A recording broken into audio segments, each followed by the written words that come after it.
Hi, it's Robin Sharma, author of The Leader Who Had No Title, founder of the Titan Academy, and welcome to this mastery session. This mastery session is all about how to leap from a job to a craft. Let me tell you about Bert, if I may. So a number of years ago at our office, we were doing a renovation. And a gentleman shows up, and his role in the renovation was to install carpets. But this man, he was from Ireland, installed carpets like Van Gogh painted. He installed carpets like Lady Gaga performs. He installed carpets like Hendrix played the guitar. I mean, he was the Jimi Hendrix of carpet installing. He was the Warren Buffett of laying down carpet. And so I want to just tell you what he did. Like, this is a man who didn't see his job as a job. He saw his work as a craft. And all these years later, I still remember him. Because your work can linger in the minds of your customers long after you've met them if you see your job not as a job, but as a craft. And ultimately, leadership and high performance, it's about impact. It's about using your work to live on in the minds of those you've touched. And if you actually think like that, you'll become legendary. And so what he did was he said, I just watched him work. And he did his work with such OAD, obsessive attention to detail. He did his work with such passion. You could still see the sparkle in his eye. And please never lose the sparkle in your eye. I still remember him saying, you know, I usually lay down the carpet, but I'm going to go the extra mile. Every craftsperson goes the extra mile. And he laid down a border along each side of the carpet that went up the stairs. And now, every time I go into my office, or I'd probably say 80% of the time, I still remember Bert. Because he has brain tattooed his mastery onto my mindset by his high performance. And he wasn't a CEO. He wasn't a billionaire. He was a quote unquote ordinary carpet installer who is one of my heroes. And so let's deconstruct Bert so you can be a Bert. And so you can take your work from where it now is and make it a craft. And why would you do that? So that every witness at your organization views you as the icon of what you do. It's a great way to get promoted. It's a great way to be self-respected. It's a great way to grow your income. It's a great way to impact the marketplace. It's a great way to go through the rest of your life. And the first thing I want to offer to you is this: to lift your work from a job to a craft, install the perception that no work is ordinary. I mean, you've probably watched a previous mastery session where I talked about the janitor I met at the Johannesburg airport. He didn't see himself as a janitor. He saw himself as an ambassador. Get this, an ambassador for South Africa. His bathroom, his washroom, call it his WC, whatever you call it from wherever you are around the world, it was spotless. He was laughing. When I walked into the bathroom, he goes, "Welcome to my office." You see, this man had installed a perception that all work has dignity. I'm going to repeat that again because it's so fundamentally important. All work has dignity. All work is a chance for you to be creative. All work is a chance for you to lift up other human beings. All work is a chance for you to go to your edges and transcend your fears. All work is for you to become a chance for you to become a stronger human being.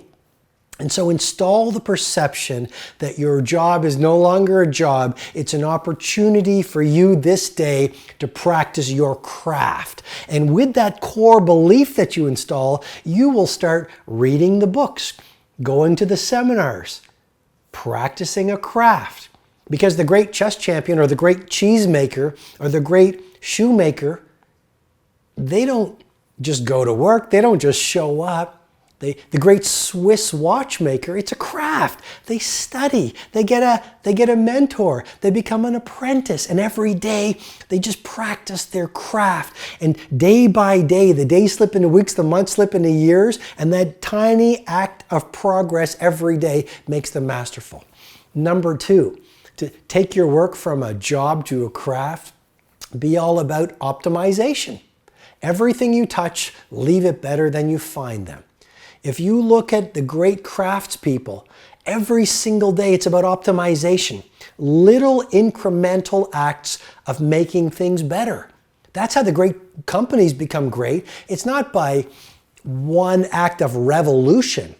It's by this obsession around iteration. Make the user experience a little bit better. Make the product a little bit better. Make the culture a little bit better. And small daily improvements over time lead to stunning results. You've heard me share that brain tattoo of mine many times. Small daily acts of optimization, when done consistently over time, lead to a tsunami of greatness. Number 3, imagination. You know, the moment you fall in love with your truths is the moment you're on the path to obsolescence. The moment you say, these are the elements of the winning formula that have made our business great, or made my performance great, or made my life great, the moment you fall in love with those, you become addicted to those core beliefs, is the moment you're on the path to irrelevance in your skill, irrelevance in your industry, irrelevance on your rise to iconic. You literally want to have the guts to challenge the things you know to be true. And that's where imagination comes in. What got you to where you now are as an A player will not get you to where you want to be. So you want to literally have the bravery to challenge your winning formula at least once a week. Be imaginative. If usually you spend time with other entrepreneurs, or other managers, other business builders, other leaders, hang out with 18-year-olds. Hang out with people who do startups. Hang out with yoga teachers. Hang out with chefs. Hang out with strangers on the street. Have the guts to go to places where you don't usually go, figuratively speaking, because that is going to breed new levels of imagination into your life. And then the final way to lift your job to the realm of craft is commit to obsession. Here's a brain tattoo for you. An obsession is only unhealthy if it's an unhealthy obsession. You want to be obsessed with being the icon of your industry. You want to be obsessed with lifting your job to a craft. You want to know more about the work that you do than anyone who has ever done the work that you do. You want to be so great at what you do that when we watch you in action, we start to cry. Because we say, I've never seen someone that good. That person inspires me. That person is breeding masterpieces into their community, or into their industry, or into that marketplace. And that only comes from obsession. If, you know, the people that I work with, the people who show up at the Titan Summit, many of the highest performers on the planet who want to get to their next level, when I coach billionaires, when I coach the best entrepreneurs, they are monomaniacally obsessed with their vision. They want to be BIW, best in the world at what they do.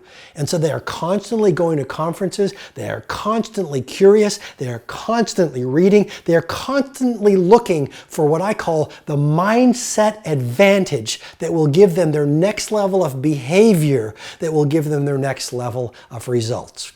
Wow, well, I'm full of energy because obviously I love this concept of leaping from a job to a craft. Why? Because I know it'll serve you. I know it'll help you so much in your career. I know it'll help you so much in your industry. And I know it'll allow you to bring on awesome amounts of value to the people that you are privileged to serve. And that's my greatest wish for you. Thanks for being with me. Hi, it's Robin. I invite you to subscribe to this podcast and definitely go over to robinsharma.com for more information, tools, and resources on mastery, elite performance, and living a world-class life.